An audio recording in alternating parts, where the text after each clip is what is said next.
Thank you for the thought, Stella. I think one of the hardest things that I've had to do in this life is figure out who my authentic self was and then how to live it and how to maintain it. It was easy to get a little piece here and a little piece there, but to be able to do it day after day was not easy. But here, don't you guys feel the love this morning? Everybody feels so alive and so happy. It's such a cool thing. And beautiful outside. So this month, Angie started off talking about mirrors. And we had some really glorious discussions talking about that. And I'm going to finish it with another side of mirrors.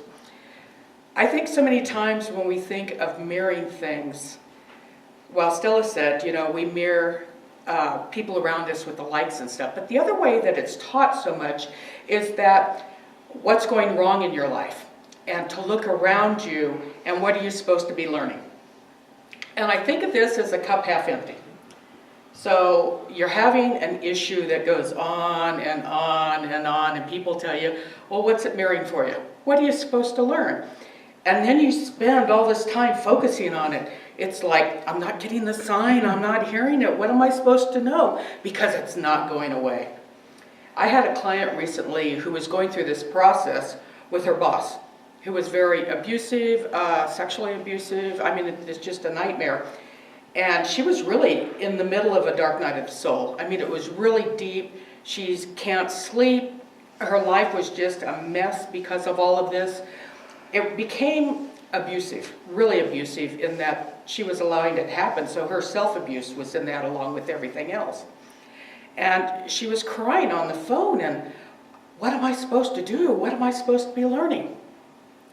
And I said, have you ever considered that that mirror could be a two-sided mirror? And maybe it's time to turn the mirror over and look at the other side. And she was quiet for a moment, and she says, okay, but what's the other side look at? What does it show?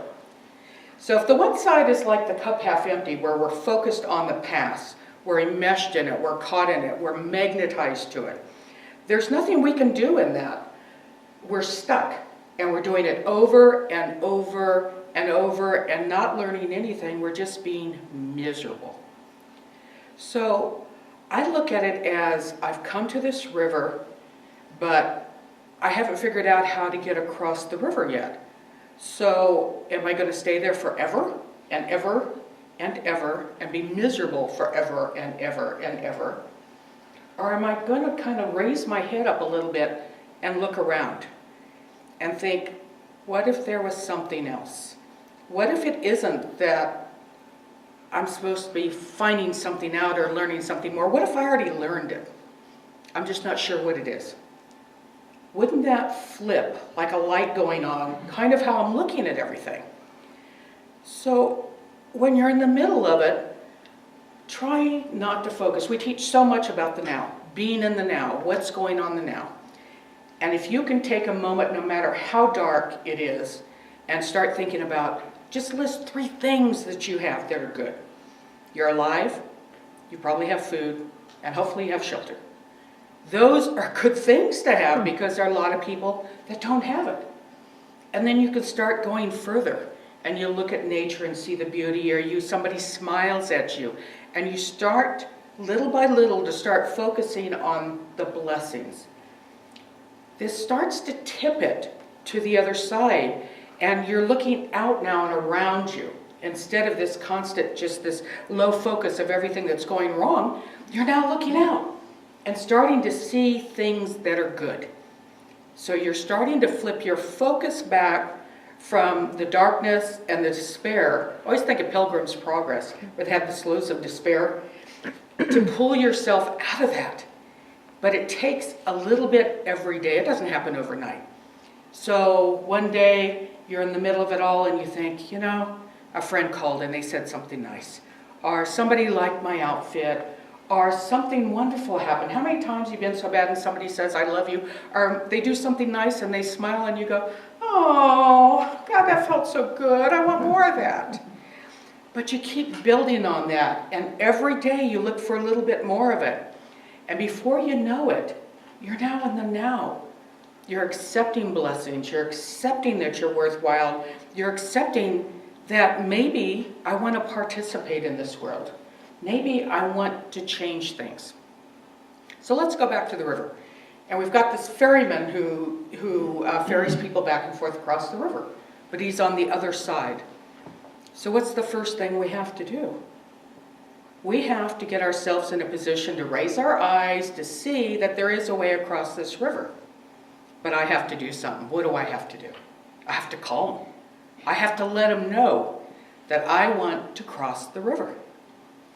So I call the ferryman and he comes over. But what's my issue now?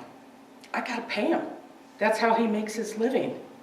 I can remember one of the earliest things from childhood that I learned was that everything cost. And I used to think of that as a child, that was money. You had to save your allowance or you had to do stuff. But it's more than that. The cost here is, what am I willing to give up to be able to be light enough to get on that ferry so that we safely can go across the river? Pain is heavy. Pain is dense. Misery is dense and heavy. Darkness can be very heavy when we're immersed in the negative aspect of darkness. I have to be willing to give up my garbage of my past. I used to think of, when they had the cannonballs that the prisoners would carry along their legs and how hard that was. Chain and ball, right?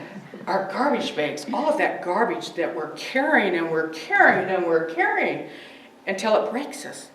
We're miserable, we're broken. We have to be willing to let that go.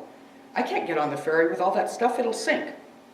And I'm sure the ferryman's not gonna, I'm sure he's got a quota somewhere. Some inspector's been out and said you can only have so many pounds. I have to be willing to drop my shit, if you will. I have to be willing to say, somehow, some way, I can't do this anymore. And I have to let it go. That's not a maybe, that's a have to. And I hate have tos, but I have to let it go or it's gonna kill me. So if I can let that go and turn that mirror over and start looking at the other side, and I get on that ferry and I cross to the other side, what do I have? I have unlimited potential and unlimited opportunities. I'm a blank slate because I left all that stuff on the other side, and we're not going to go into the environmental aspects of all that trash over there. But I left it. And by leaving it and having a clear distinction between what I was and where I'm going and what I am now, now I'm on my path to finding my authentic self. Now I know there's something more, but I have to start participating. The Buddhists used to say you have to show up. I've got to show up in my life. I've got to show up and be present and find a way to build the motivation, the enthusiasm, the clarity, the wanting. And that's what's so beautiful about this philosophy. It teaches us things that enable us to do that. It empowers us to have the presence of mind and the courage and the strength to do that. This stuff isn't easy. I worked for years letting go of my stuff, and then sometimes it still comes back around and I go, man, I thought I left that back there. And then I have to do another cleansing of letting the things go. But in the mirror of potential, I have the ability and the power to have whatever I want. But I have to figure out what that is. And that takes movement. It takes participation. You go back here, say you go back to Betty today and you want a new job. She's going to treat for you to have that. The one you want, the money you want, the benefits you want. But you've got a part of that. You have to participate in the co-creation of that outcome. You want a new job? Do you have transportation to get to the interview? Is your resume done? Do you have an outfit to wear? Are you prepared to share or to answer? Have you done your research on the internet or wherever about the questions you don't ask or what you should ask or why? Have you done your prep work? And that's what we have to start doing. Our prep work for living, for participating, for being a part of this world. I want people to smile at me. Maybe I should get in front of the mirror and practice smiling so that it's easy. If I've lived a life of darkness and despair, my facial expressions probably are a habit that isn't too happy to look at. Maybe I need to practice. In fact, I just saw my sister, and while I was there, she says, you know, you smile with your eyes, but your mouth doesn't do it as much. I swear to God, I've been practicing 12 times a day with that going there, and then when I was showing her, she goes, oh, that's a grimace. I couldn't get it right. So now I'm practicing. So if you see me, remind me to smile, because I got to add this to my repertoire. But it takes time. And if you can laugh at it and have humor when you're doing it, it makes it so much easier. To laugh at your mistakes, we all make them, that's how we learn. If we were successful every time, how would we evolve? How would we find our authentic self? We'd be too busy being successful. We need not the polarization, but we need the contrast. We need to see the various aspects to figure out who we are. If we didn't have pain, would we ever stop long enough? I used to think, you know, people want nirvana, they want bliss. And my question always was, would that be boring? Because I do like emotions. They are so beautiful and so widely varied and have so many opportunities for growth and for learning. So when you've left your stuff behind, you're probably going to cross a lot of little streams. So every time you go across a little stream, you're going to leave a little bit more, because it's a process. It's a journey. And it's not about where we end up. It's about the quality of the journey.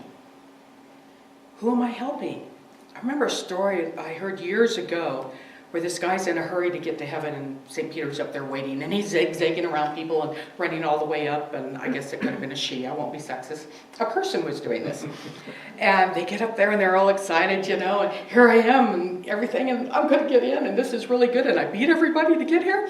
And St. Peter looks at him and says, turn around, look at all those people down there. Who did you help along the way? Where did you give along the way? So go back and do it again. We have to love. We're here to have relationships. We're here to learn together. We're here to share together. It's a life of kindness where we interact and we all share the potential. It takes all of us to create something. We do it together. It's one of the reasons we have so many ministers and practitioners here. You don't get worn out as easily. There's always somebody that speaks your language or understands what you're saying. There's help everywhere you look. That's what life is, where you hold doors open for people. You don't think about it. You pick up trash. You don't think about it. You do all of these different things because it makes life better. It makes life more beautiful. And as we actively participate, we get closer and closer to our authentic self. And then we are able to start living it, because we get rid of the guilt, we get rid of the shame, we get rid of the have-tos, we get rid of the, I wish I had, I wish I could have done it better. We leave the broken parts on the other side of the river. You can't fix them. There's no going back and patching them together. It's all about, who am I now? What am I becoming in this moment? And if I'm not too sure that I like what I am, I have the power to change that. I have the power to be more, to be different. And when you find yourself sharing and caring, the heart starts opening up, and all those defensive walls start falling away. And all of the pain of the failed relationships or the bad childhood, whatever it was, starts to fall away. And you can be in love with a tree, in love with a flower. You can walk out the door. Today is so gorgeous. Take a quick run up to the lake. It's right down the street. Stand out there and feel it. Watch the eagles. Take those moments to be present. Those moments to feel connected to Source. And see that radiating out. That's what we do in our healing circle when we have our healing circle on the third Sundays. We're coming together in communion. We're coming together in love and sharing, where we all help each other. We all